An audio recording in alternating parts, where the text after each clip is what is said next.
What is up, you guys? Combat Wombat here.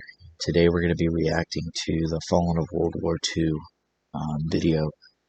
This was actually suggested by somebody on Reddit, so we're going to go ahead and react to it. And obviously, again, like every other reaction video with the Infantry boys, there will not be a camera. It will just be my live voice as we react to it. I'm sorry, had a little technical difficulty behind me. I'm sorry about that, guys. So, like I say, we're going to go ahead and react to the Fallen of World War II video. I know it's a little longer video, so I'm sorry, guys, but like I say, the message and everything I got on it of Reddit, I think it'll be a good thing to react to today. So, without further ado, let me just get myself squared away real quick.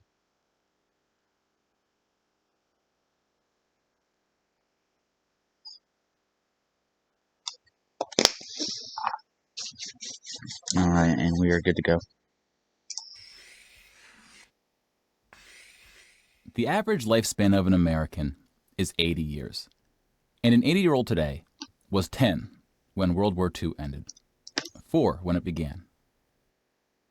A soldier who saw battle would have to be in his late 80s at least today. Generals, political leaders, the decision makers of the war, few are still with us. And over the past few decades, we've seen authors and filmmakers rush to capture stories from survivors before this connection of memory is lost.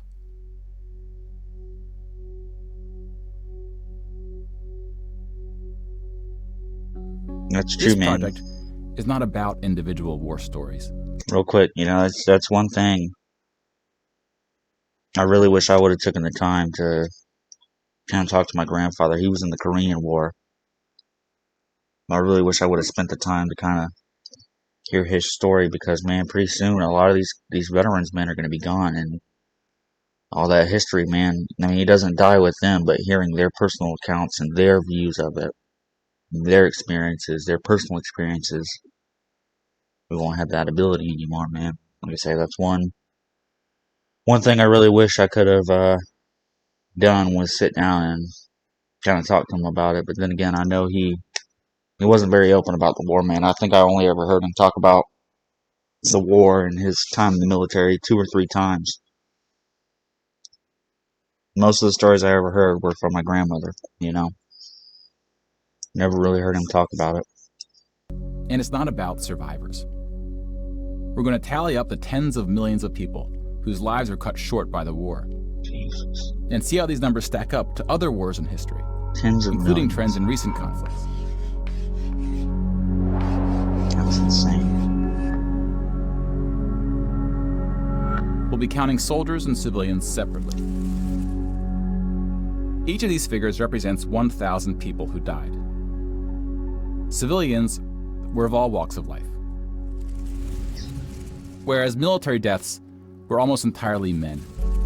The average age was about 23. In most battles, for every 1,000 soldiers killed, there are more than 1,000 who were injured. The word casualty can be confusing because in military speak, it often includes both deaths and injuries, and anything else that takes a soldier out of service. Here, we're just counting the deaths, and we'll begin with American soldiers.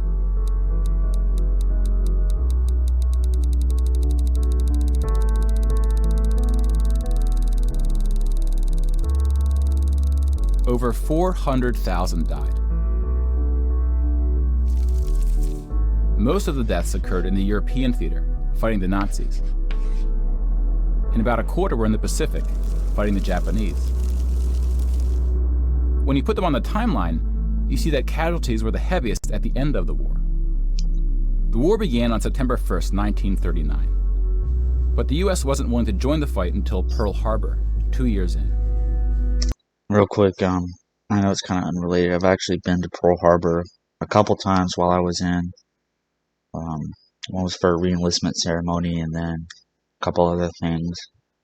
But I've actually been on the USS Missouri and stood where MacArthur and all them stood when they signed the treaty, man. And I tell you, that is a indescribable, surreal feeling to stand there and just know, like,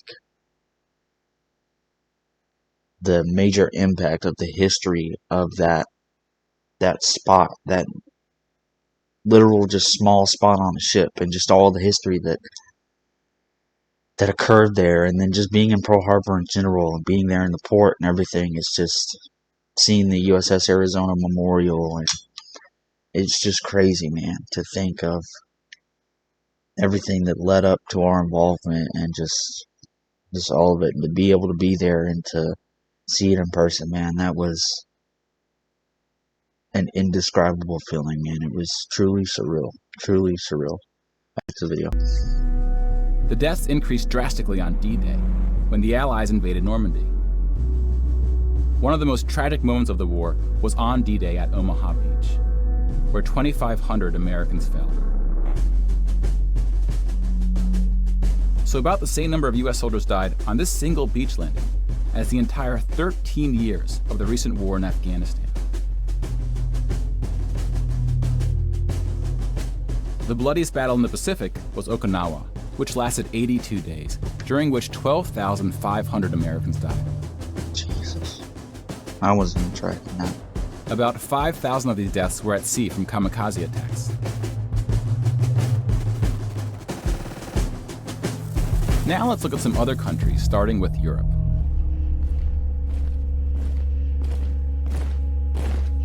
Germany started World War II when it invaded Poland.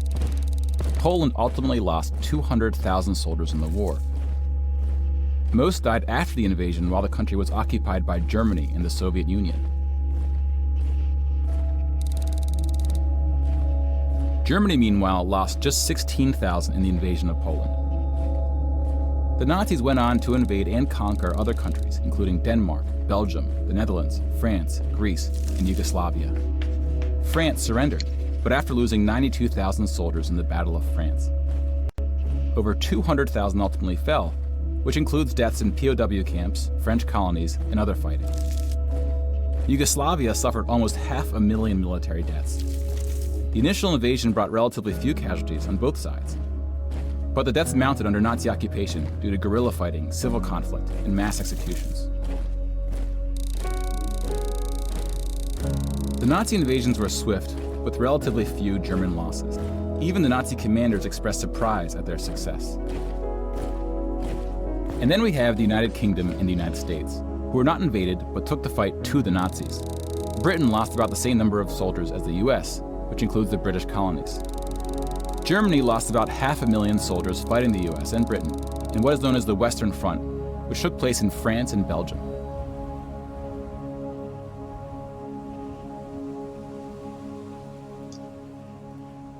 But most Nazi soldiers died in the Eastern Front, Germany's unsuccessful invasion of the Soviet Union. The numbers are staggering.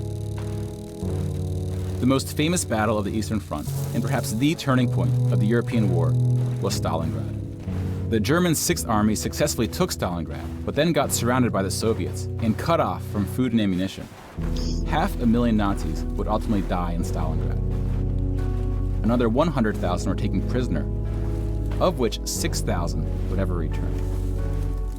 POWs had a low survival rate throughout World War II, and it was particularly grim in the East. When you include these POWs, roughly the same number of Germans died in Stalingrad as all the Western Front fighting against France, the UK, and the US. Jesus. And though Stalingrad was a victory for the Soviets, they suffered almost twice as many losses as Germany.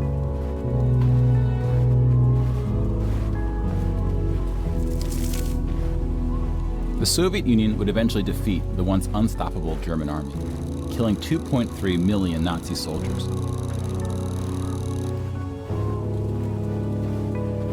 But winning the war came at a cost.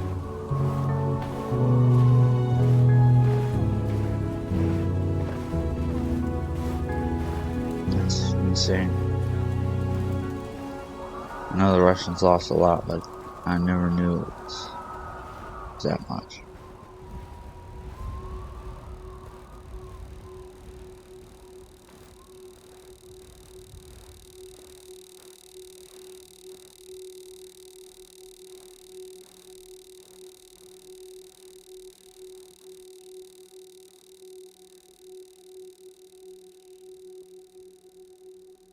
$8.7 million is the official tally by the Russian military.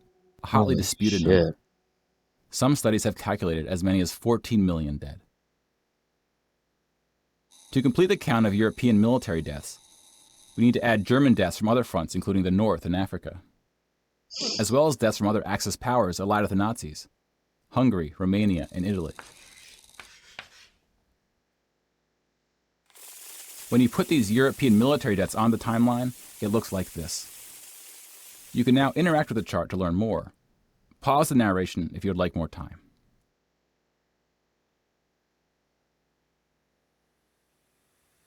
We're not going to do that for this video.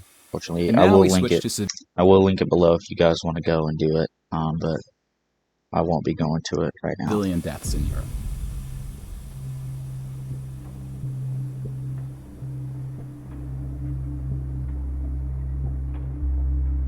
Six million Jewish people were killed in the Holocaust. If you separate this by country, you see that about half, 2.7 million, were Polish. 700,000 were Soviets, followed by Hungary and 17 other countries.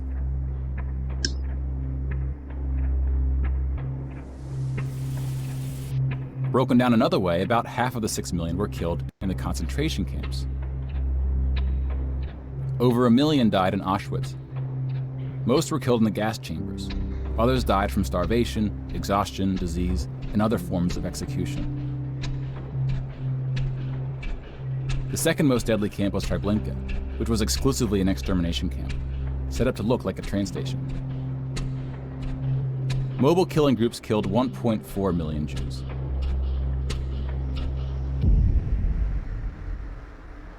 Like with the gas chambers, men were killed first to reduce the risk of revolt.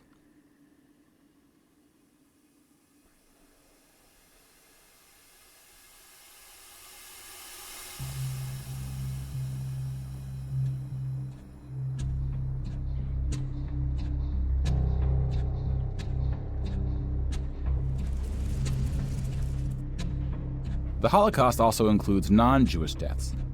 Between 130,000 to 500,000 Roma, then called Gypsies, were killed. The numbers are disputed.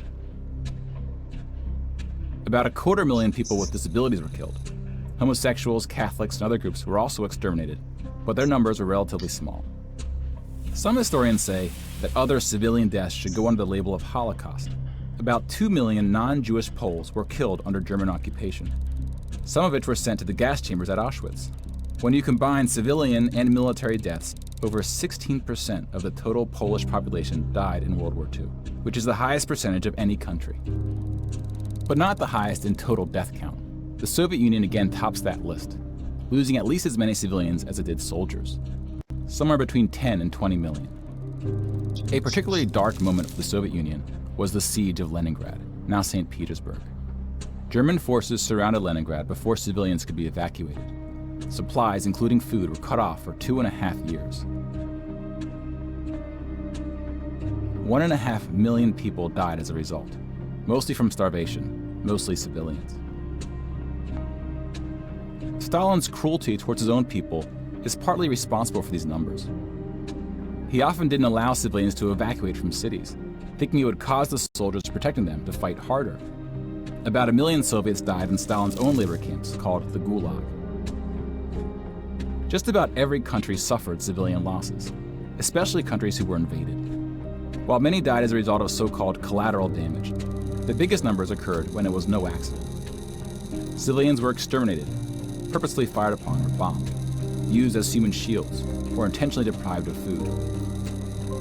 The intentional killing of civilians was done by most warring parties, including the United Kingdom and the United States. The United Kingdom was spared of a land invasion, but still lost 60,000 civilians, largely from German air raids or blitzes, often directed at civilian population centers. The UK did the same to German cities at a much greater magnitude, causing about 10 times the number of deaths. But most German civilian deaths came from the ground at the late stage of the war. When the Nazi regime collapsed, civilians living in occupied regions had to desperately flee from the advancing Soviet army. Rapes were widespread, and death estimates ranged from 600,000 to 3 million.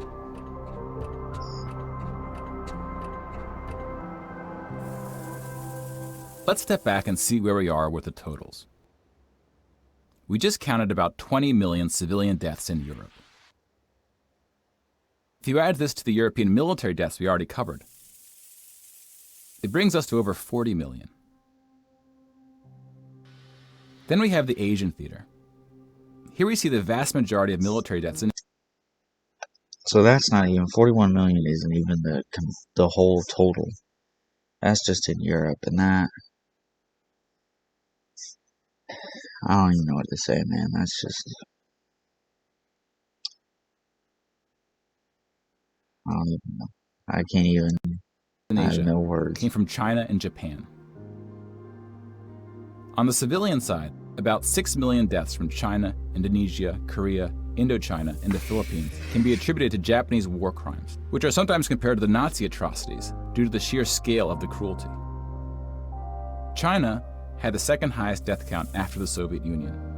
And like the Soviets, the Chinese government demonstrated a stunning willingness to sacrifice its own people.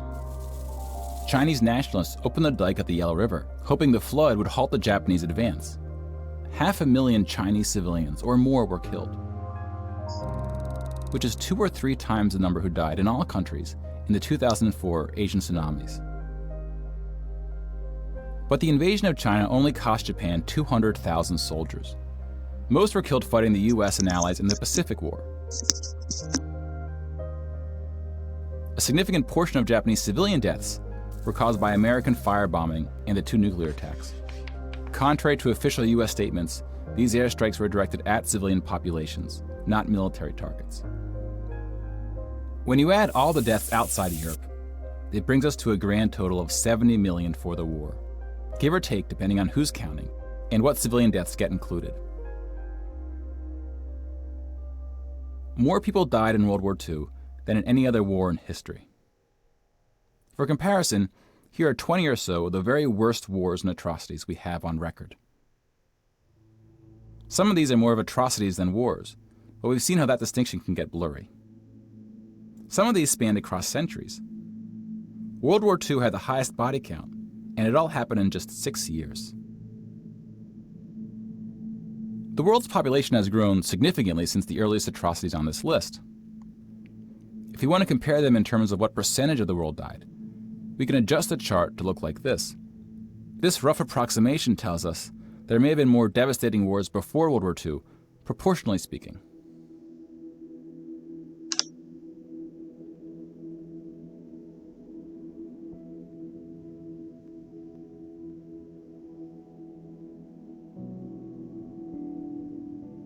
When we turn to post-war conflicts, it's hard to say anything that isn't controversial. But the data shows something quite extraordinary has been happening. In 1989, John Gaddis coined the phrase the long peace to identify the absence of conflict between the nuclear powers during the Cold War. 25 years later, the Cold War is over, and the term is still being used, although its meaning may have shifted. European countries have not fought each other, except for this 10-day war in 1956 when the Soviet Union invaded Hungary. When we look at European wars before World War II, it looks like this. They tend to be more frequent as you go back, though smaller in scale. And the largest 44 economies of the world have not battled each other since World War II. Rich countries have fought poorer countries, like the US versus Iraq, but rich countries have not fought other rich countries. Such a period of peace between the so-called great powers hasn't been seen since the Roman Empire. To many, peace is too strong of a word. Wars have occurred since World War II, and they can be grouped into these 4 categories. We don't see colonial wars anymore. We've already noted that interstate wars between rich countries have not occurred at all, and here we see wars involving smaller economies have tapered off. That leaves civil wars of 2 types, with and without foreign intervention. And this is what these battle deaths look like alongside of World War II. More people died fighting in World War II than in all the wars since. And again, we can't forget about world population, which has almost tripled since World War II. If we scale these numbers to show deaths in proportion to world population, showing the likelihood that a person on Earth dies in battle, the downward trend becomes even more pronounced. Now, this isn't to infer anything about why this trend is occurring. That's a discussion for another day. You can now interact with this chart to explore what conflicts are behind the totals. Now bear in mind we're just looking at battle deaths here, not civilian deaths, but those too are in decline. Again, we won't be reacting to that. I will put it in the description of the video. If you guys want to go there and interact with this, you can, but I will not be interacting with it during this video. Peace is a difficult thing to measure. It's a bit like counting the people who didn't die in wars that never happened. We give such importance to the word peace, but we don't tend to notice it when it occurs or report on it. Sometimes it takes reminding ourselves of how terrible war once was to see the peace that has been growing around us. Of course, this trend may not continue, and it's not clear how looking at these charts can help us make the right decisions to ensure that it does. This video is 4 years old, man. There's been a lot more that happened. But the longer the long then. peace grows, the more significant it becomes. So if watching the news doesn't make us feel hopeful about where things are heading, watching the numbers might.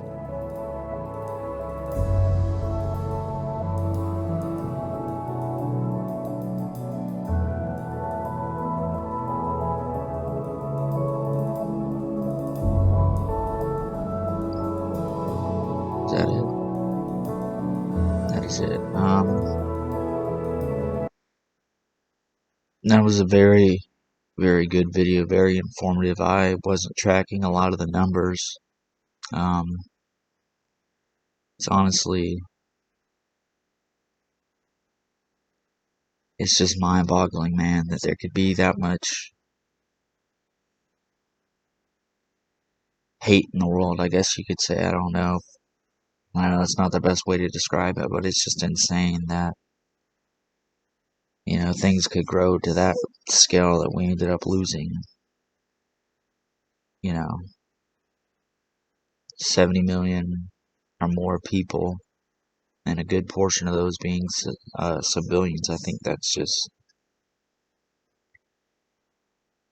I don't even know really what to say. You know, war is supposed to be, that's the shitty thing about war, is war, you would expect it to only mostly be military deaths of the offensive, defensive sides, or whatever you want to call it. The fighting sides, but for this video to see that in fact that was not really the case in World War II. You had so many civilians getting caught up and killed in the conflict. I think that's just really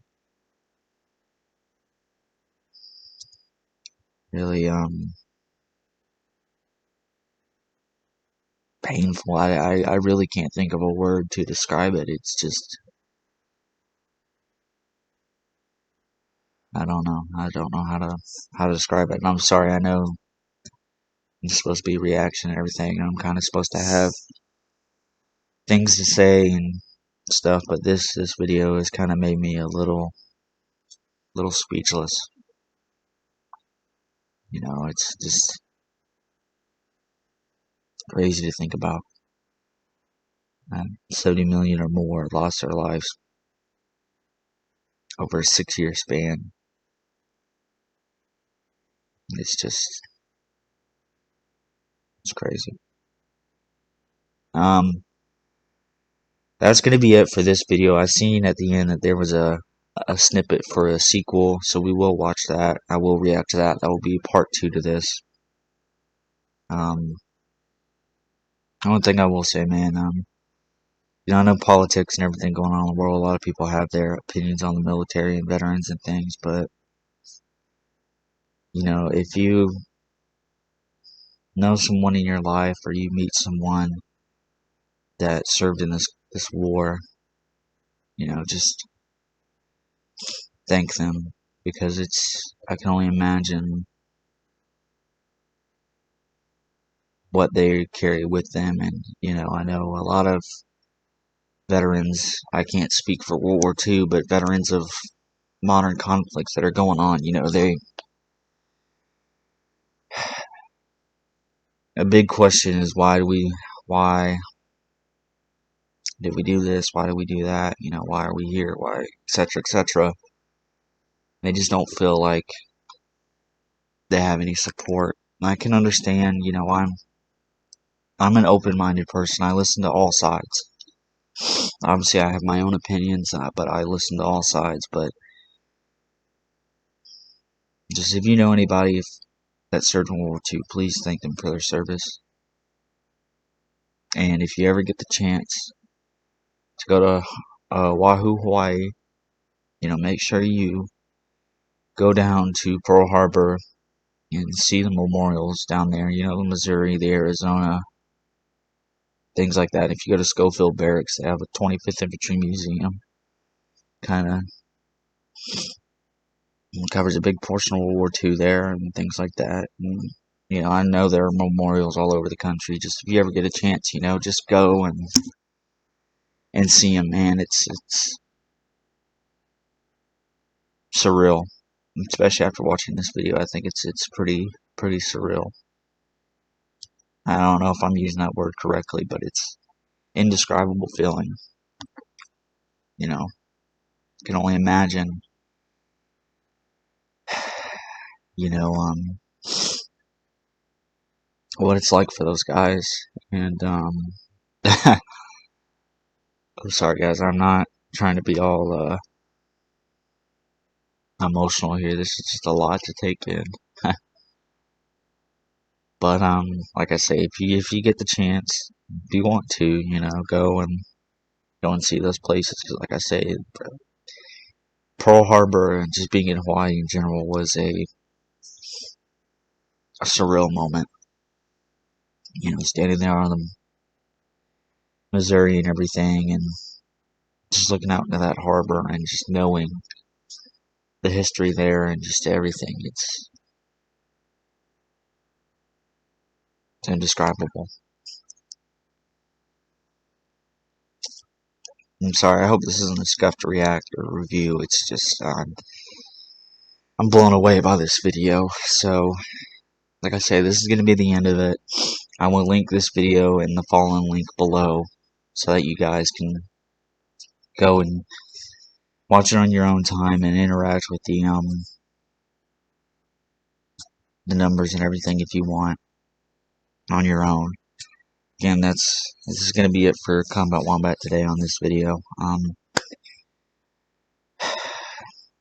You guys just stay safe and take care, and I will see you in the next one.